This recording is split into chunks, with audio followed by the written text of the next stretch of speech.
जय श्री राधे कृष्णा। अथ बृहस्पतिवार कथा। एक दिन देवराज इंद्र बड़े अहंकार से अपने सिंहासन पर बैठे थे और बहुत से देवता, ऋषि, गंधर्व, किन्नर आदि सभी सभा में उपस्थित थे। जिस समय बृहस्पति देव जी वहां पर आए तो सब के सब उनके सम्मान में खड़े हो गए, परंतु इंद्र गर्व के मारे खड़ा नहीं हुआ। यद्यपि वह सदैव उनका आदर किया करता था। बृहस्पति जी अपना अनादर समझकर वहां से चले गए। तब देवराज इंद्र को बड़ा शोक हुआ कि अरे, मैंने गुरुजी का अनादर कर दिया, मुझसे बड़ी भारी भूल हो गई। गुरुजी के आशीर्वाद से ही मुझको यह वैभव मिला है, उनके क्रोध से सब नष्ट हो जाएगा। इसलिए उनके पास जाकर उनसे क्षमा मांगनी चाहिए, जिससे कि उनका क्रोध शांत हो जाए और मेरा कल्याण हो। ऐसा विचार करके देवराज इंद्र उनके स्थान पर गए। जब बृहस्पति जी ने अपने योग बल से यह जान लिया कि देवराज इंद्र क्षमा मांगने के लिए यहाँ आ रहा है, तब क्रोधवश उनसे भेंट करना उचित न समझकर इंतर ध्यान हो गए। जब इंद्र ने बृहस्पति जी को घर पर नहीं देखा, तब निराश होकर लौट आए। जब दैत्यों के राजा वृषवर्मा को यह समाचार विदित हुआ तो उसने अपने गुरु शुक्राचार्य की आज्ञा से इंद्रपुरी को चारों तरफ से घेर लिया। गुरु की कृपा न होने के कारण देवता हारने व मार खाने लगे। तब उन्होंने ब्रह्मा जी को विनय पूर्वक सब वृत्तांत सुनाया और कहा कि महाराज, दैत्यों से किसी प्रकार बचाइए। तब ब्रह्मा जी कहने लगे कि तुमने बड़ा अपराध किया है, जो गुरुदेव को क्रोधित कर दिया।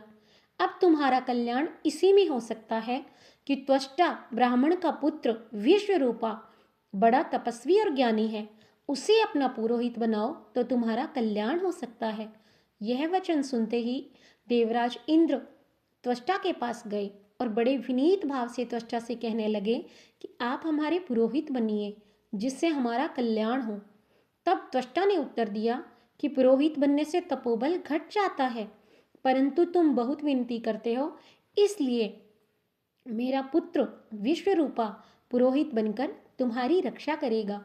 विश्वरूपा ने पिता की आज्ञा से पुरोहित बनकर ऐसा यत्न किया कि हरि इच्छा से इंद्र विश्ववर्मा को युद्ध में जीतकर अपने इंद्रासन पर पुनः स्थित हुआ।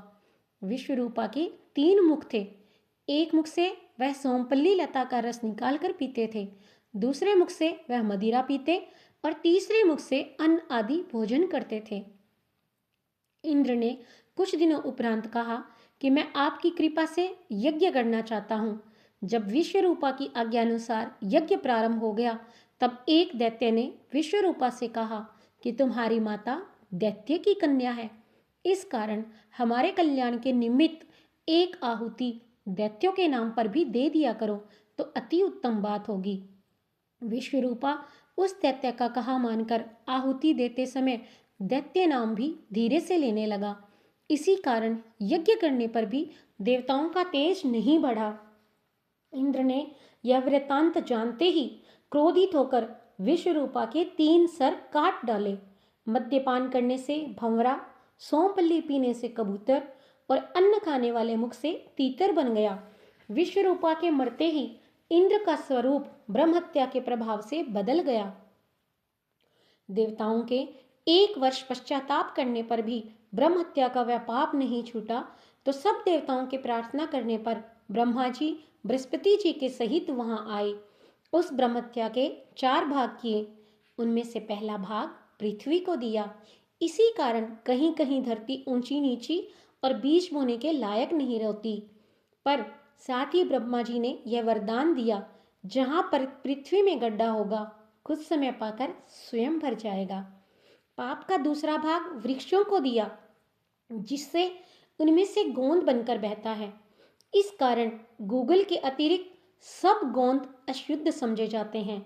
पर वृक्षों को भी वरदान दिया कि ऊपर से सूख जाने पर जड़ फिर फूट जाएगी। तीसरा भाग स्त्रियों को दिया। इसी कारण स्त्रियां हर महीने रजस्वला होकर पहले दिन चांडालिनी, दूसरे दिन ब्रह्मघातिनी, तीसरे दिन धोबिन के समान रहकर चौथे दिन शुद्ध होती है।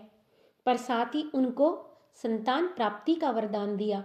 पाप का चौथा भाग जल को दिया, जिससे फेन और सिवाल आदि जल के ऊपर आ जाते हैं। जल को यह वरदान मिला कि जिस चीज में डाला जाएगा वह बोझ में बढ़ जाएगी। इस प्रकार इंद्र को ब्रह्म हत्या के पाप से मुक्त किया। जो मनुष्य इस कथा को पढ़ता या सुनता है उसके सब पाप बृहस्पति देव जी महाराज की कृपा से नष्ट हो जाता है। इसके बाद विनायक जी की कथा सुने। अगर आपको ये कथा अच्छी लगी हो, मेरा कथा कहने का ढंग अच्छा लगा हो, तो प्लीज़ चैनल को लाइक करें, ज़्यादा से ज़्यादा शेयर करें और सब्सक्राइब करें। जय श्री राधे कृष्णा।